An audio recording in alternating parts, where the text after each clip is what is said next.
All right. Good morning, Black Fitness Club. Give me a second. I'm going to pull up. I need to pull up Facebook on my laptop so I can see the questions. If you have any, I will be doing a Q&A at the end for anyone who has questions. So give me a second to pull up the chat on this video, please.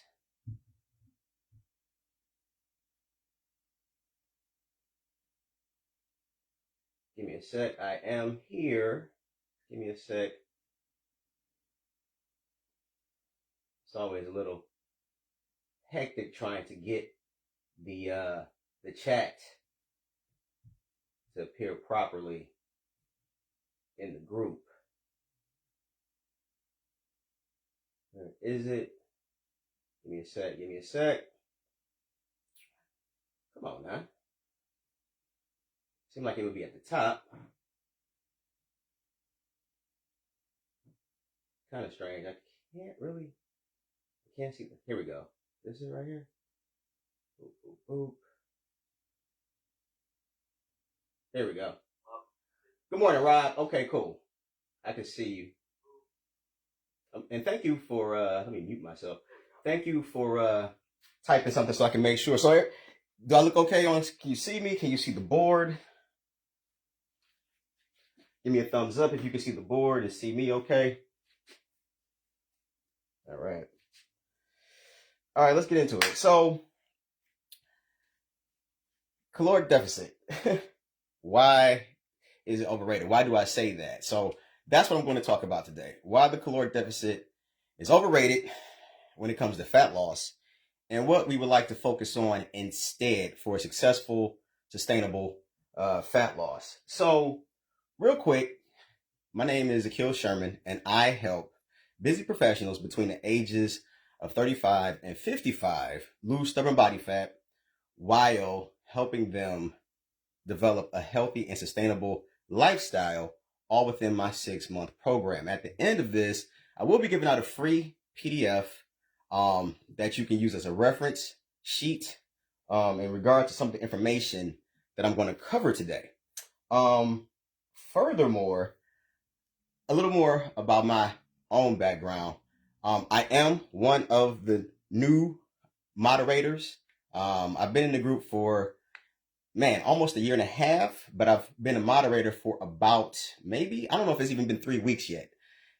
So this is Nia Mapp's group. Jeremy P.T. Smith is the admin, and then is Desi Johnson II, Dominic Frazier, Kristen Thompson, Daquan Brown. I believe it's Eugene Comithier II. I don't know if I'm saying that right, and I apologize if I messed that up. And I believe we're going to be onboarding another young lady very shortly. I believe that's all of us. So I hope I didn't leave any of my fellow mods out. But yes, I am one of the moderators of the group. So this video is actually for the people that are struggling with stubborn body fat, or just trying to get some answers as to how can you transform your body, how can you lose fat in general, how can you become more healthy. And I'm not here to debate and go to war with my fellow fitness personal trainers or fitness enthusiasts or fitness influencers, any of that. I'm not here for that. I mean, you are welcome to watch the video, obviously, but that's not the intention of this video. So just a little more background about myself. Like I said, my name is Akil Sherman. I have been a certified personal trainer, exclusively a certified personal trainer for the last 24 years. Okay. And I am not one of those guys who had the flat stomach, small waist, was super in shape in my youth. That's not my history. I'm currently 43, and I have recently gotten into the best shape of my life within the last 3 years by some things I've discovered and began to implement. So, and I'm also not here to sell anybody. I know people, were labeling the title as clickbait and I'm going to sell you something. No, this is to inform, okay, and give you some new perspective. Because what I would like for you to understand is that Victor Rose, Dominic Frazier. Yeah, isn't his name Dominic Frazier? Um, what I would like for you to understand is that I'm not saying, I'm not saying, please hear me clearly. I'm not saying that caloric deficit doesn't work. I'm not here to debate the science of basically eat less, lose weight. Okay. I'm not here to debate the science of that. That's where I see a lot of people, coming from that angle with the resistance of the post and the live and the title. I'm not saying that's not scientifically proven. What I am saying is that caloric deficit as the answer to fat loss is overrated. And what I mean more specifically is that it's not just this group, it's really online in general. Anytime, well, not anytime, that's a bit overstated, but a vast majority of the time, when people are asking about fat loss and how can they, get in shape, people immediately go to caloric deficit in most instances, or it gets mentioned, within the discussion of anything of the other suggestions. But it's over referenced, it's always suggested, it's always, the go-to, and it's not the number one thing that we want to focus on if your goal is fat loss. Again, I'm not saying it's not scientifically proven. I'm saying it's overrated in regards to importance. That's what I'm saying. And I stand on that. So we're going to get into that. Matter of fact, let me ask is there anyone here who has actually attempted to eat less or has successfully eaten less, but perhaps didn't see the results that they were looking for? Okay. I'm curious to know if there's anybody watching. Is there anybody watching that has, struggled and not seen the results that they were looking for after eating less? Okay. I'm very curious about that, because I'll tell you, like I said, I have been a trainer for 24 years, and I went online with my services back in 2018, the summer 2018. And I too had clients focusing on what they were, the amount they were eating. Let me say that. I had them focusing on the amount. And what I recognized and what the feedback I've gotten was that it was stressing them out. It was making them, because the thing about caloric deficit, it focuses more on the quantity of what you're eating. All right. So let's look at it. We're basically talking about, so caloric is the key of this term, caloric deficit, calorie. Okay. Calorie. And the deficit, quantity. All right. We're talking about the quantity of the calories. So started looking frail. Okay. So somebody said they started looking frail. They raised their hand. So I believe this person is referring to the fact that they attempted and to eat less, and they were not satisfied with their appearance. Okay. The thing about caloric deficit, focusing on quantity, is that it feeds into diet culture. Diet culture. Something that my brethren and sister, the fitness industry, we've been promoting this for a very long time. And what it does, like I said, is stresses folks out, gets them frustrated, and it promotes, like we're basically talking about restriction in so many terms. Restriction. And so if you already, there's a lot of people who have a poor relationship with food as it is. And this, focusing on the caloric deficit, tends to push further into that direction. So if you already have a poor relationship with food, this is not really helping you long term. Okay? Again, somebody said their energy level was too low. Exactly. poor relationship with food. All right. Now,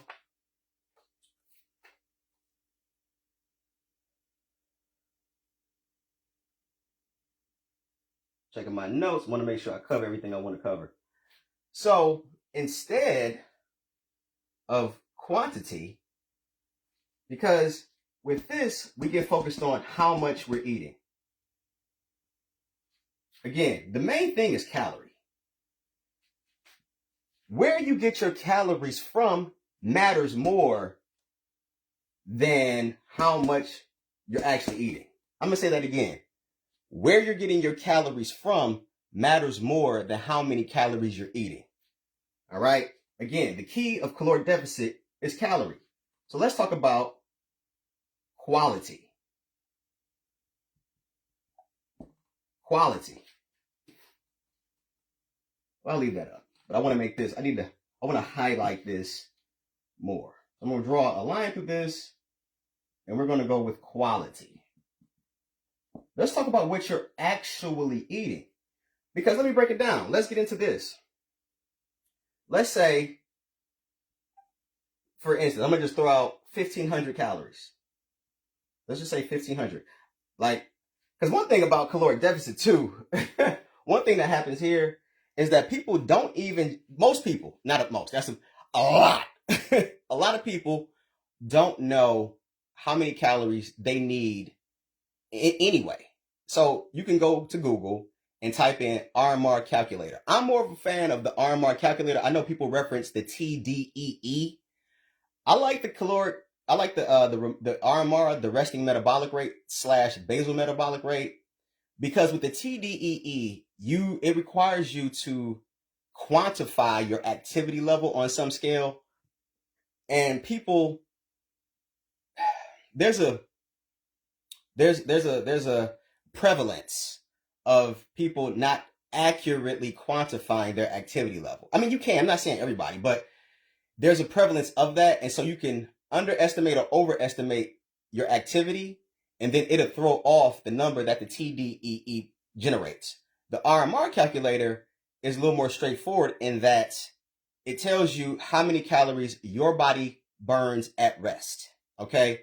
And so the reason why I'm talking about this is because a lot of people don't even know how many calories they need in general. And then they'll just haphazardly cut calories and just eat a randomly low number. And so that in itself is problematic because your body needs a certain amount of calories to operate. This is a machine at the end of the day. It's a machine. Like, one thing I think is interesting that some people say, what works for some people doesn't work for others. On some level, that's true. But what we have to remember is we all have a body. The human body fundamentally is the same thing. It's bones, muscles, heart, lungs, the whole shebang. Okay. We all get one when we get here. And so there are some constants that apply to the general population. All right. But with like when people just haphazardly cut, now you run the risk of undereating. And there are a lot of people who are struggling with fat loss because they're not eating enough. And not eating enough can have the same effect where you are still struggling with getting rid of the body fat because the body is undernourished. So think about that. So let's get back to it. So as we go back to 1,500 calories, let's say we decided, okay, I'm going to eat 1,500 calories. Okay. This is a lot of why I'm saying that relying exclusively on caloric deficit as the number one solution to fat loss is overrated. This is why right here.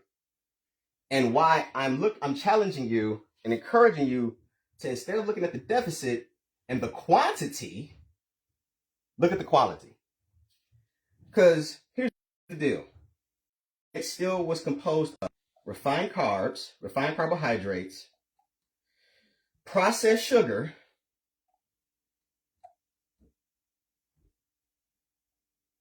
and saturated fat. This is still going to be problematic. Like if it fits your macros, folks, there's a subset of folks who are like, well, you can have whatever you want as long as it fits your macros. that's problematic, particularly if your goal is fat loss. That's problematic. And I'm going to explain why in a second. But the thing about this is we have to look at what these foods do. Okay? These foods comprise the standard American diet, or the SAD, SAD for short. It's also known as SAD, standard American diet. Let's break these down.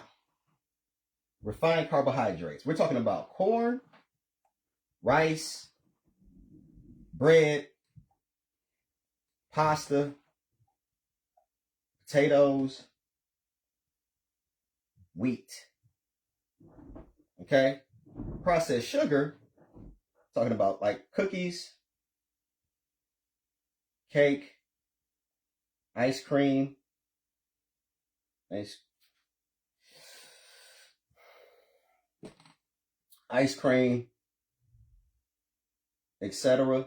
Saturated fat, think fast food burgers. Think cheap meat is an easy example.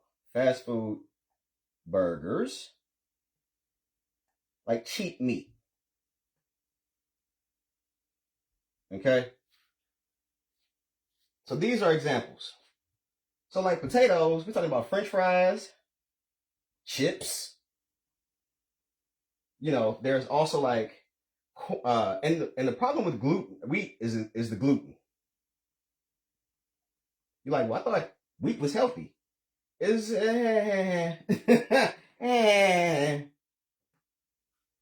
the thing. The problem with all these foods is that they create a spike in our insulin. All these foods spike our insulin. All right? And the reason why that's something that we want to pay attention to is because spikes in insulin are how fat cells are created in our body. Okay? Insulin spikes lead to the creation of new fat cells. All right? This also leads to, insulin spikes. So what happens is you consume these foods, they create a spike in your blood glucose. Your pancreas has to go into action and release the hormone insulin.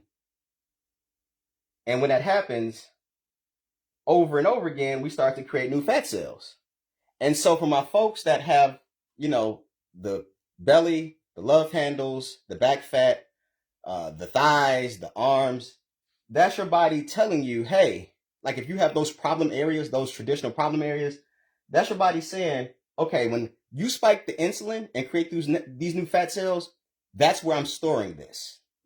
Okay?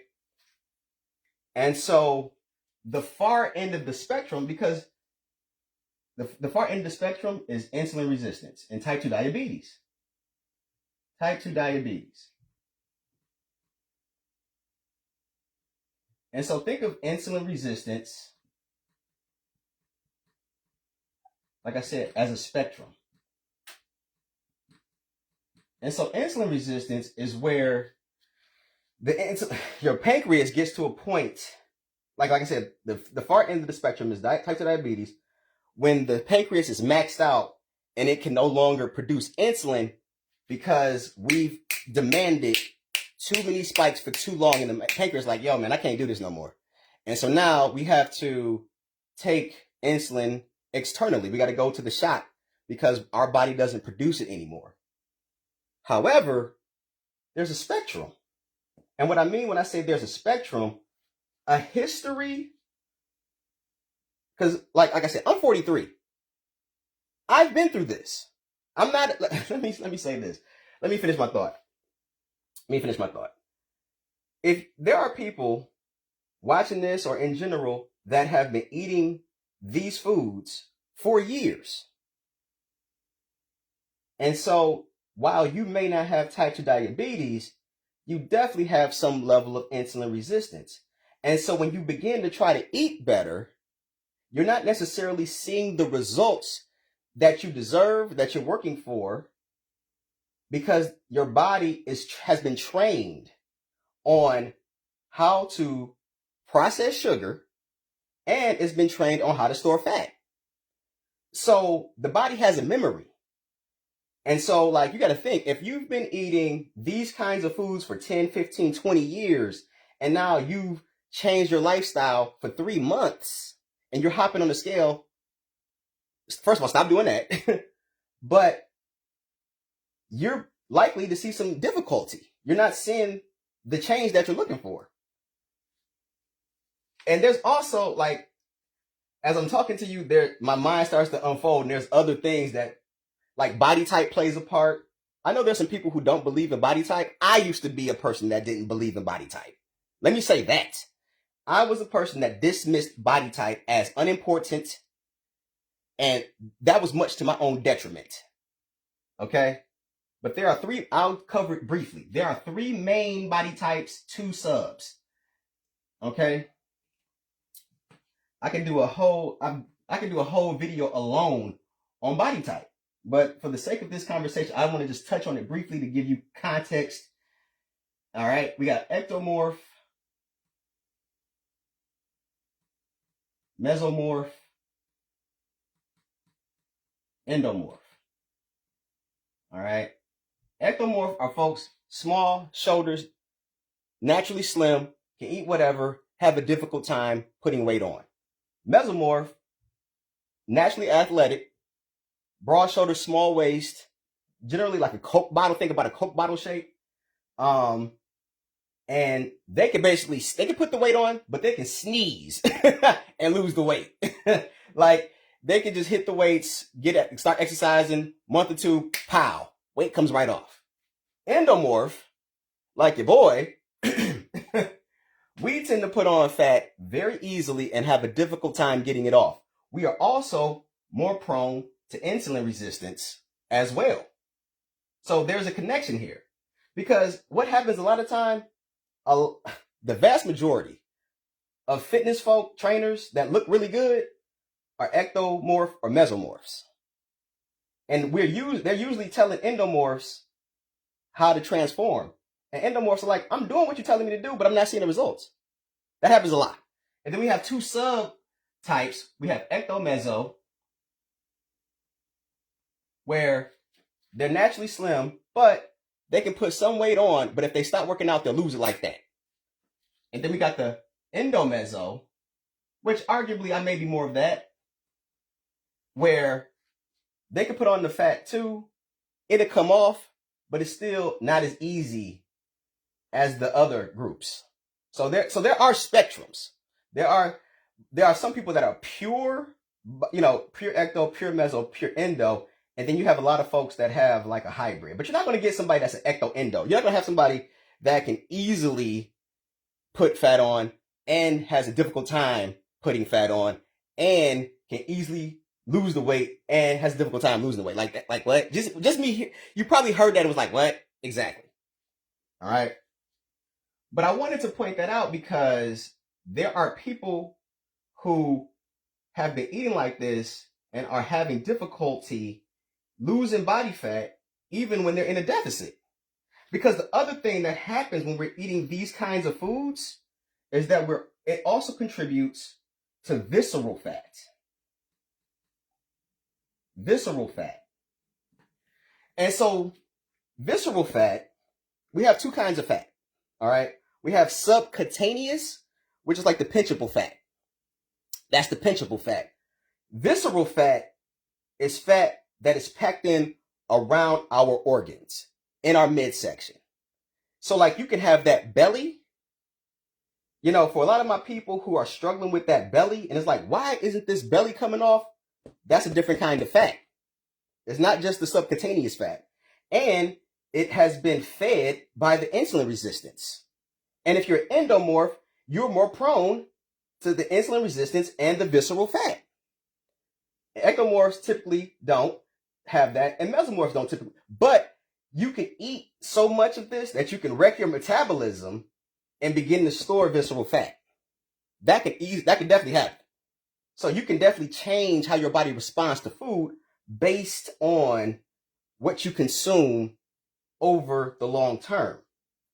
So other thing is, and I just want to address this as well. Like there are a few, like I said, I've been in training for 24 years. There are a few things that historically in the past were more reserved for fitness competitors and fitness models.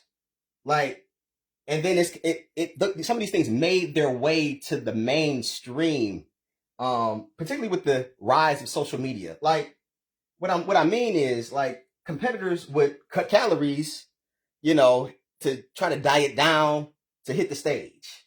Or what's another example? Like wearing the sauna suit or the waist trainer. Like they would do that to lose a little bit of excess water to try to go on stage and compete. Like this caloric deficit being referenced so often and so frequently, caloric deficit was not the focus 10 years ago. I'm not here to argue the science. I'm here to tell you this is not the main thing we need to focus on. We want to focus on the quality. Okay? Macro counting. Counting macros was something more that fitness competitors and fitness models focused on. And that trickled its way into the mainstream. So the first thing I remember was this website called If It Fits Your Macros. Okay? And let me also say this. Like I said, I've tried all the things. Like I'm not trying to portray myself as if I'm standing on high, like telling you what. I've tried all this shit myself because I too struggled with a belly, love handles, and back fat as a trainer. Like you could tell I worked out, but I couldn't take, like if I took my shirt, you'd be like, okay. It was nothing amazing. It was nothing to like, oh damn, he worked out. It wasn't like that. All right. I tried all the things. Like I tried counting calories, like in 2013, counting calories, counting macros, which then I went to carb cycling. And eventually around 2015, I began intermittent fasting. And I did see some results with intermittent fasting. So just to give you context, I'm not trying to, like, I've tried this stuff too. All right. So you're like, okay, Kill, you went through all of that. Then what's the deal then? Again, back to my original premise of if you're eating less, okay, because people tend to focus on caloric deficit and leave it at that.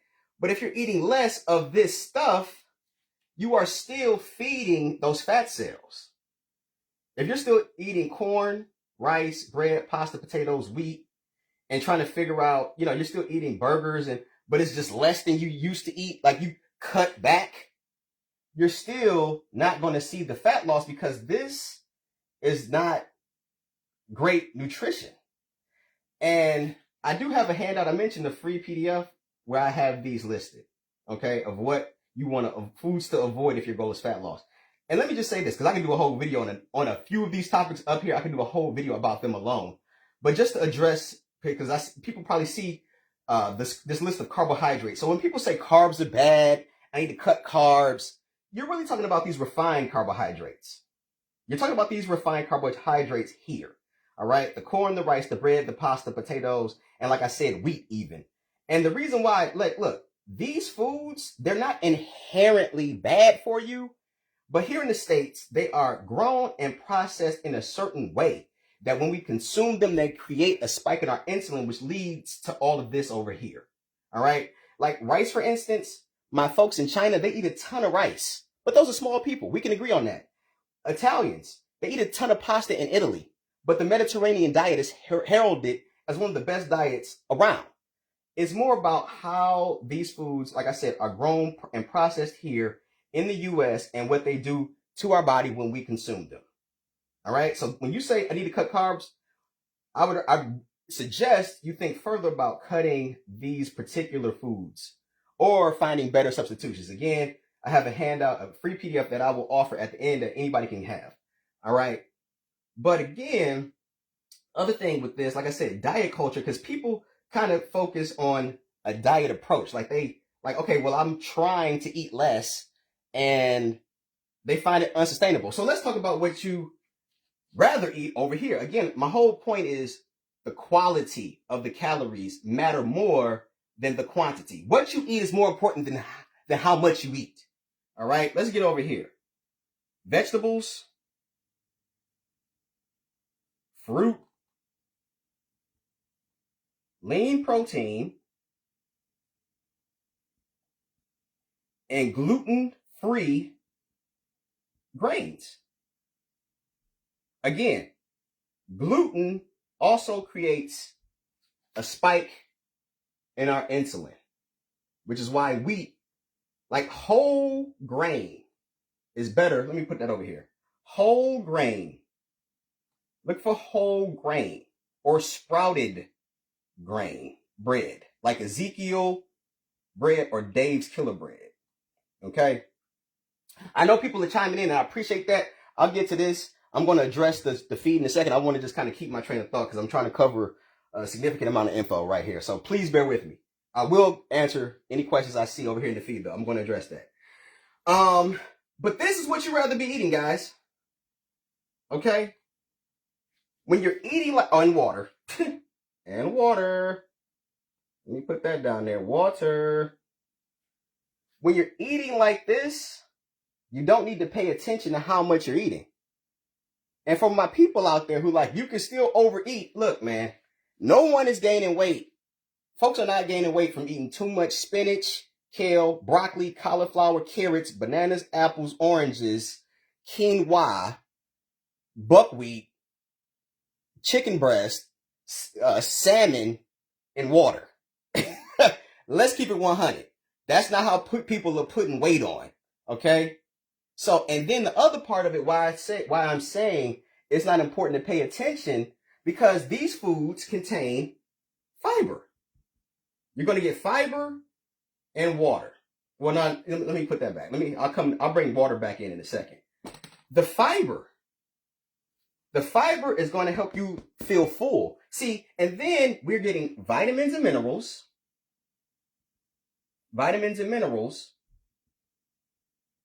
And we're getting, the body is getting properly nourished. This is a properly nourished diet. I don't want to say diet, but you know, I'm not saying diet as something that you do temporarily. I'm saying diet as a way of eating. But you will be properly nourished. So I'm going to say proper. What am I doing right there? I can't get it together. Proper nourishment. Proper nourishment. When you're properly nourished, okay, so the fiber is going to help you feel satiated. And what I'm saying is, when you are eating this way, it's going to affect your endocrine system, and the hormones leptin and ghrelin, I think I'm spelling that right, are going to be released and tell the body, oh, I'm properly nourished, I can stop eating. What tends to happen is people eat a little bit of this and be like, I'm still hungry. Do y'all understand how hard it is? Let me give you an example. If I had a burger, a fries, and a drink, that's damn near, it's like 1,000 calories, maybe like 1,200 calories just in that setting. Like if I had a Whopper, not to demonize Burger King, but it's the first thing that came to my mind. If you have a Whopper, a large fry, and a medium to large drink, like you're playing around between 1,000 to damn near 1,500 calories in that meal. The body can only comfortably process between 600 to 800 calories in a sitting. And then what will happen is you'll get sleepy later. You'll get the itis, because the body then has to pull energy away from other parts to process and break down the food. Meanwhile, so let's just say a combo meal. Let's just throw a combo meal.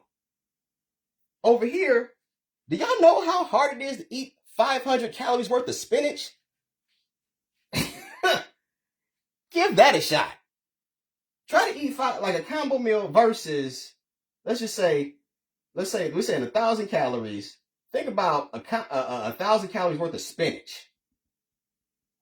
I don't even think you can fathom how much spinach that really is.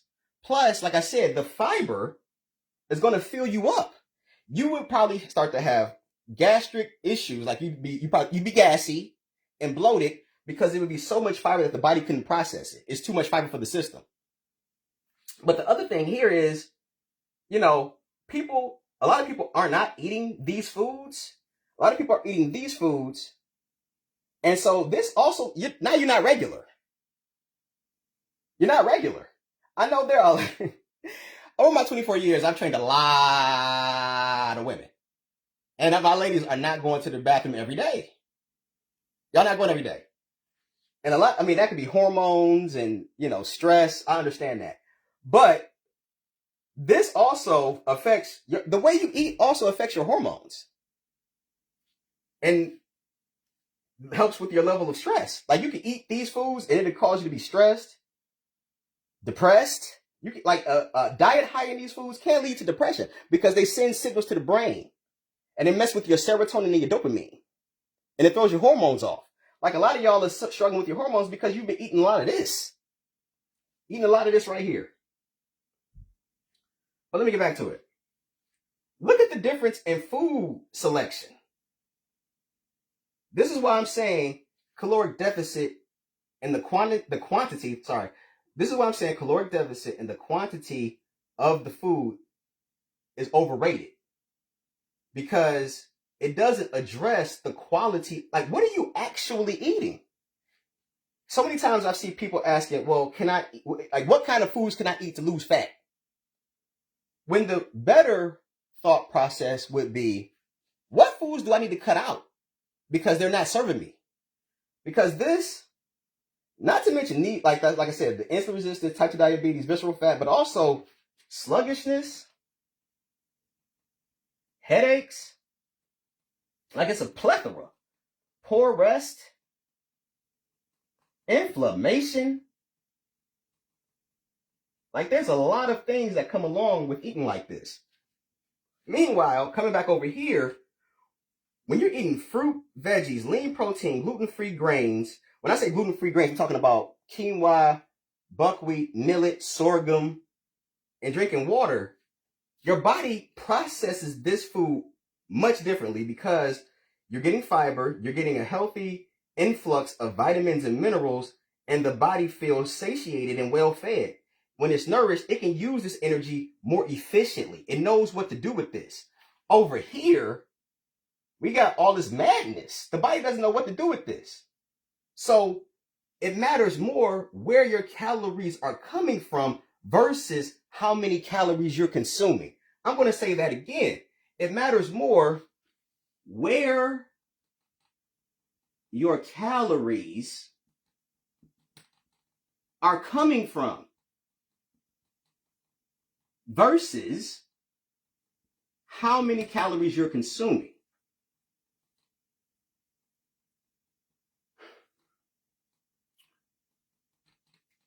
Because when you consume a higher quality of calorie, you'll stop eating. You'll feel satisfied. The body's like, okay, I'm good.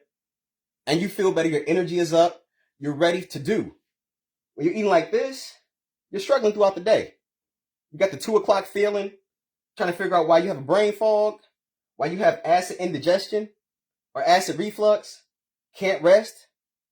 Because the body is treating these energy sources differently. So while calories are calories, it's more about the quality. Where are your calories coming from? Where are your calories coming from as opposed to just how, I keep doing that, as opposed to how many calories you're consuming. So this right here. So when it comes to my clients, I'm talking to them about, what are you eating? I'm not talking to them about how much. Because, like I said, focusing on the number can be stressful. Like I'm not going to have a client just counting calories ad nauseum. Now, there could be a place. Like, please understand me. I'm not saying there's not a place for the caloric deficit and the quantity. My original post, comment, statement, title of this live is that it's overrated when it comes to being the crux of fat loss. I said that caloric deficit is overrated when it comes to being the number one thing to focus on. The number one thing to focus on is the quality of what are you eating. Because when you're eating the proper foods, the quantity, it'll take care of itself. This will take care of this. Eating like this will take care of this. Because you're generally going to eat less because you're going to feel, the body's going to feel well fed. Another little side note about the leptin and ghrelin. These are the hormones that the brain releases to let the body know that it's nourished and fed. These are the hormones that is making Ozempic, Manjaro, and Wegovy a big deal, because those pills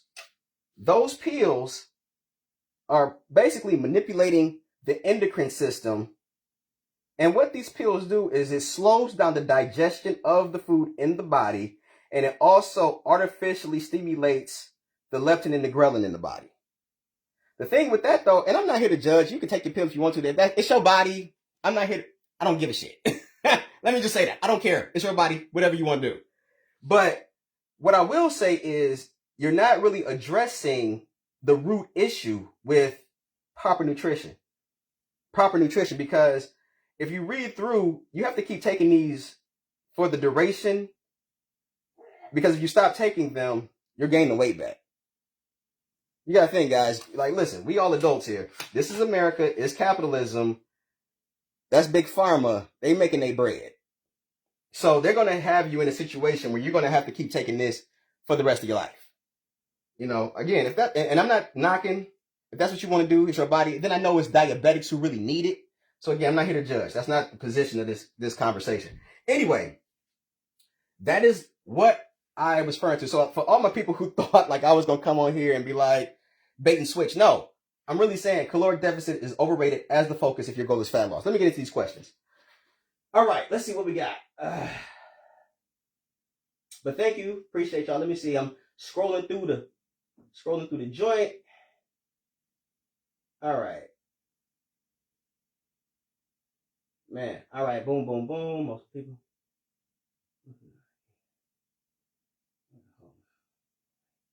Yeah, appreciate y'all. Let me see.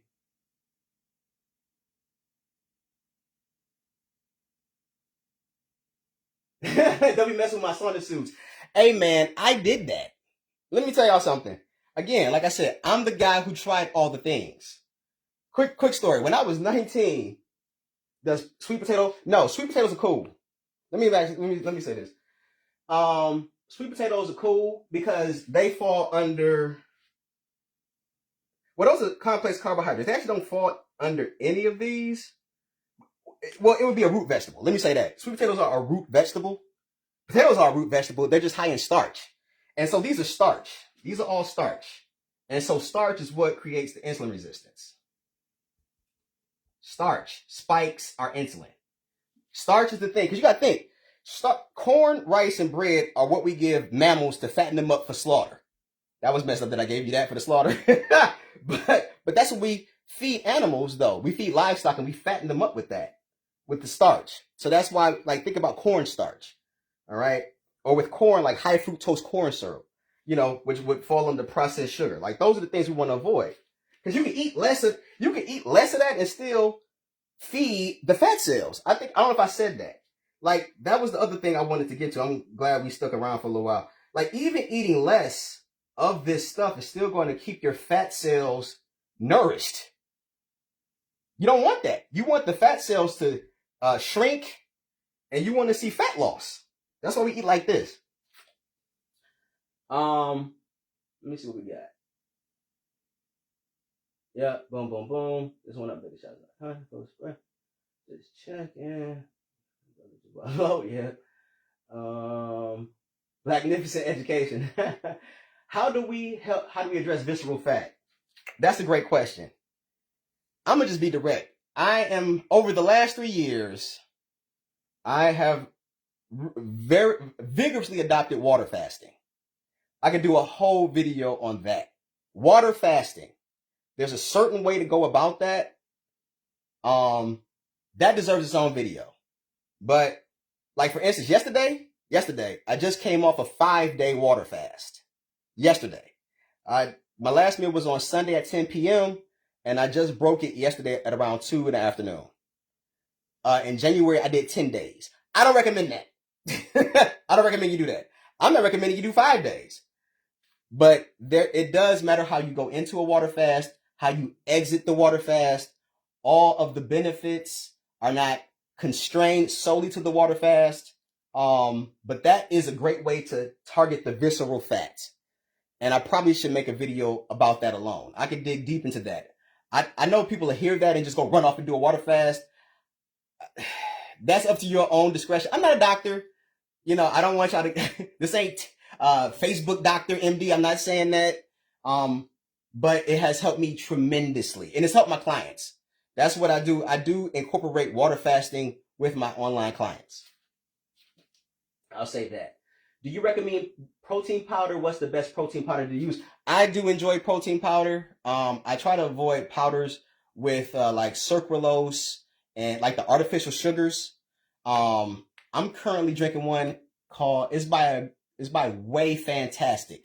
I get it from Amazon. I was drinking the Quest Nutrition, but I just pay attention to where are they getting their sweetener from? Because generally a protein powder is going to be between 18 to 25 grams per scoop.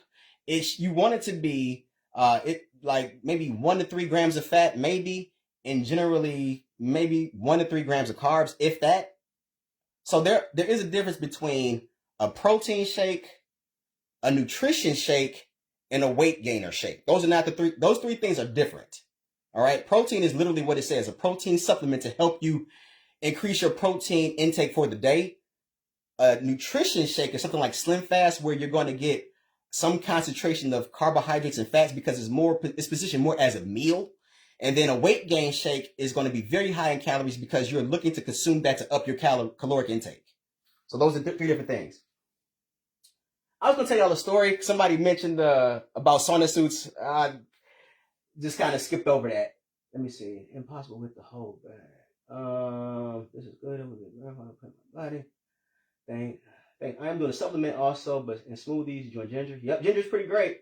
I'm going to share this broadly. Would you address alcohol consumption? Ooh, alcohol consumption. And I'm laughing because I am not the pious trainer who doesn't drink. Okay, like I went to Michigan State and I definitely know my way around the fifth. What I will tell you is that alcohol has its own content. It has its own grams. Okay, it doesn't fall under proteins, fats, and carbohydrates. Those are your macros, your macronutrients. All food is generally made up of proteins, carbs, or fats, or one of the three. Okay, alcohol sits over here in its own sphere. Okay, and so the thing about alcohol is that when you consume it, the body treats it as poison. And why I'm saying that, so like a shot is roughly 100 grams of calories, a shot of liquor. And so if you're working out and you have your body's using fat as fuel, when you consume the alcohol, the body will stop burning fat and go get on the alcohol. So you essentially shut down the fat burning. And so the body is going to focus on getting the alcohol out your system. So like if you have a double shot with a chase, like now we're starting to increase the sugar and the alcohol consumption and the calories, and the body has to focus on this. So like if you're working out 3 times a week and you're burning, maybe 500 calories per workout, you got 1,500 calories of burning that you're burning, but then you go have like a Long Island that's got like 4 alcohols. That's 400 calories just in the alcohol. And then you add in the Coke, and then you add in the sweet and sour mix. Like I said, I know my way around the fifth. And so you're talking about like 600 calories in a Long Island. Meanwhile, you burnt 1,500. So you're affecting your results. So I don't drink like that. Like it was holding me back. Let me be like I said, I'm not the guy that was always in shape. It held me back. And what I began to do, I began to substitute my alcohol consumption with sparkling water, flavored sparkling water. Like Saturday would be my day. I used to call it Fatter Day, and I would have whatever I wanted. And but it was limiting my results. I was looking to get super lean, get my abs tight, waistline pulled in. Like I hold myself to a higher standard, and so it was holding me back. I mean, everybody's got to make that decision for themselves. So I hope that answers your question. Thank you for the question. Let me see. High negative effects. Refined carbs. Give it up a certain purpose. Am I'm a former drinker. It matters more. Yes, indeed. That would be good. This would be good on a computer and the screen can be shared. We can word on a pop. Okay. Eat clean, which is bad. Don't take pills. I don't know about that. But you know, share. What I have just shared. Okay. Shine dot. Brown rice. Brown rice. Brown rice is good. The thing about brown rice is you still want to pay attention to how much you're consuming. Because sugar is something that you want to pay attention to. Sugar creates the spike in insulin. Let me say it again. Sugar creates a spike like these. This is all sugar. This right here, these are starch. It's basically another form of sugar. And so the sugar creates a spike in our insulin. Yes, fruit does too, but it's different because the body can process that differently. And when we eat a variety of these foods, okay, because I'm not recommending that. Like, I don't believe in juice cleanses and juice fasts. I don't believe in that. Like, unless you're trying to reset your gut, but still, though, you don't want to try to reset or detox with sugar. You don't want to do that because the spike in insulin. So you're still getting your body to create fat cells if you just overconsume sugar. That's why a lot of us are having trouble because we're eating too much sugar in our diet. Sugar creates the spike in insulin, which then, if we max out sugar, now we got type 2 diabetes. That's what, remember, if you ever heard Big Mama with the bad sugar, her sugar's bad, type 2 diabetes. Also, saturated fat. These things lead to insulin resistance, which eventually lead to type 2 diabetes. Did I just lose my train of thought? Did I? I think I answered what somebody was saying. Let me see. Greg said, can I add my 2 cents? Absolutely. This ain't, yes. Brown rice. That's what it was. So brown rice. So you want to pay attention to how much rice you consume. Because you can still again, that's why I'm not a big fan of counting like macros, because it can fit your macros, but you can still be feeding your insulin resistance and spiking your insulin and thereby not seeing the fat loss. So you want to pay attention to how much brown rice you're consuming because it's still a starch. Now, instead of brown rice, you can focus on quinoa. Quinoa is better than brown rice because quinoa does not spike your insulin. Okay? Hope that answered. I've heard debate for a long time that you can't build muscle and lose fat. Is this true? No. Here's what can happen.